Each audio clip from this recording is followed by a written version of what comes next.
Mga ka-K5 aray na preso bangod man sa illegal nga droga pero liwat na dakpan sa drug bypass operation rason niya sa pagbaligya bangod sa kapigaduhon.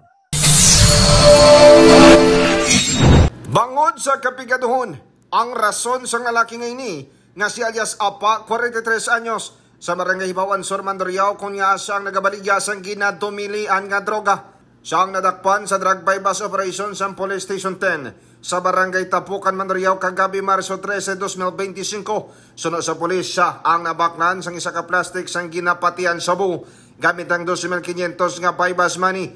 Kang na-recover pagidug ang 11 pa ka mga plastic sa say nga may market value nga 374,000 pesos sa Mandurriao. Haro ang area nga iya ginabaligyan kag sa Bakaw naman nagakuha sang supply.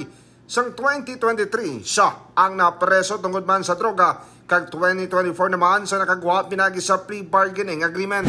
Sa liwat yung napalabot namon sa inyo nga wala kami nagauntat samtang ara na ang amo na nga activities. Kami nga kapulisan hindi kin mag-untat hasta nga masugpo namon ang ini nga mga activities. Kag mga K5 nagahinulsol naman ang subject matapos siyang nadakpan pero sa side sa kapulisan naton dapat atubangon kung ano man ang nabayular niya nga layi. Balita nagikan sa distrito sa Mandurriao. Ako naman si K5 Aaron Refoyo para sa Kampiyon na Balita, Serbisyo Publiko Kagalingawan sa Iloilo. Number 1 na kita, K5 News FM.